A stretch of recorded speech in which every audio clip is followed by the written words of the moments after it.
सूर्य हमारी सौर व्यवस्था की सबसे बड़ी शक्ति है।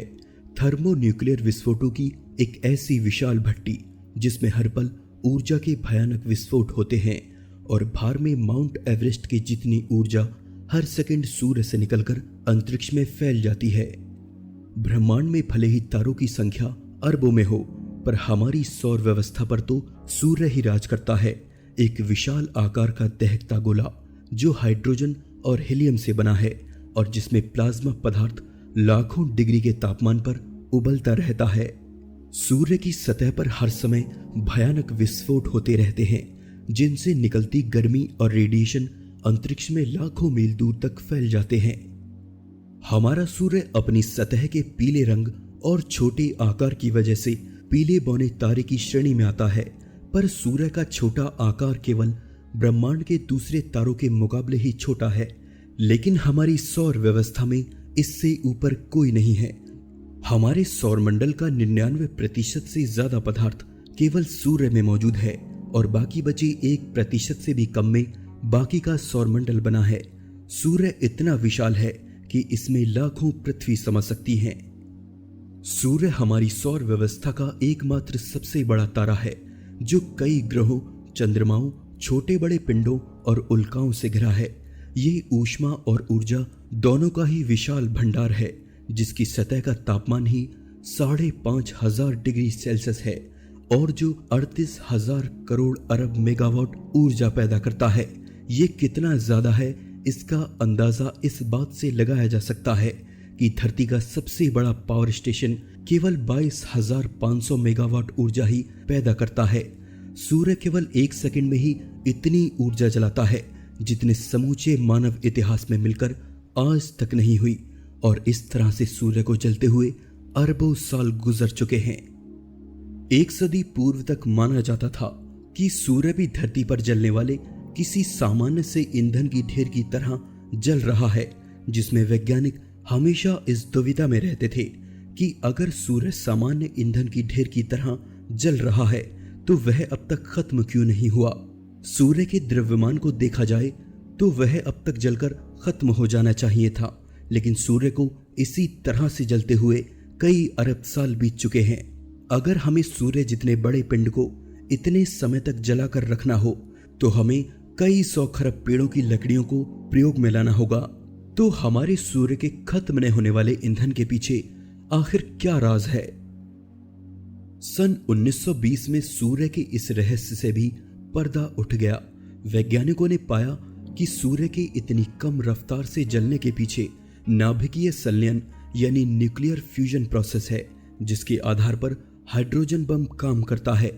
सूर्य के अंदर हाइड्रोजन के कण केंद्र के बहुत ज्यादा दबाव की वजह से आपस में टकराकर हीलियम के नए कणों को जन्म देते हैं। इस पूरी प्रक्रिया में बनने वाले नए हीलियम कण पुराने हाइड्रोजन के कणों से थोड़े से कम डेंस यानी हल्के होते हैं, और जो भार इन कणों ने खोया है वो ऊर्जा बनकर बाहर निकलता है। इस तरह से हर सेकंड सूर्य के अंदर 60 crore metric ton hydrogen 59.5 crore metric ton helium में बदलती है, और बाकी बची 50 लाख टन हाइड्रोजन इस प्रोसेस के दौरान ऊर्जा में बदल जाती है, जो कि 1 अरब मेगाटन हाइड्रोजन बम के बराबर है। सूर्य इतनी ऊर्जा केवल 1 सेकंड में जला देता है। अब हम जानते हैं कि वास्तव में सूर्य न्यूक्लियर फ्यूजन प्रोसेस पर आने वाले कई अरबों सालों तक और जलता रहेगा। न्यूक्लियर फ्यूजन पर कई दशकों से वैज्ञानिक काम कर रहे हैं। ये एक ऐसी ताकत है जिसे अगर कंट्रोल कर लिया जाए तो मानव जाति अगले कई करोड़ सालों तक खत्म न होने वाले ऊर्जा के भंडार बना सकती है। पूरी दुनिया में न्यूक्लियर फ्यूजन प्रोसेस को नियंत्रित रूप से संपन्न करने की दिशा में खोजें हो रही हैं, जिसमें इंटरनेशनल थर्मोन्यूक्लियर एक्सपेरिमेंट रिएक्टर सबसे ज्यादा प्रभावी है। यूरोप, चीन, जापान, रूस, अमेरिका और भारत इस सामूहिक खोज के सदस्य हैं। न्यूक्लियर फ्यूजन को हम कब कंट्रोल कर पाएंगे ये तो पता नहीं, पर सूर्य से आती धूप भी हम मानवों के लिए ऊर्जा का एक कभी खत्म न होने वाला स्रोत है। धूप जिसके बिना धरती पर जीवन की कल्पना करना तक असंभव है, जो कई करोड़ सालों से धरती को जीवन देती आई है। ये हमारे लिए एकदम मुफ्त में उपलब्ध ऊर्जा का सबसे बड़ा स्रोत है। लेकिन क्या आपने कभी सोचा है कि हमें जीवन देने वाली ये धूप आखिर हम तक कैसे पहुंचती है?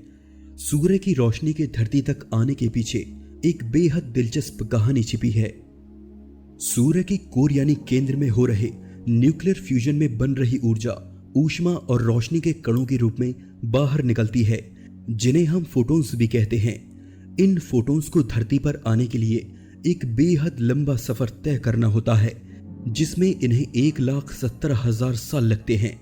सूर्य इतना विशाल है कि उसके केंद्र में बन रही ऊर्जा को उसकी सतह तक आने में ही लाखों साल लग जाते हैं। यानी जो धूप अभी हम ले रहे हैं उसके बनने की शुरुआत आज से 1,70,000 साल पहले हुई थी।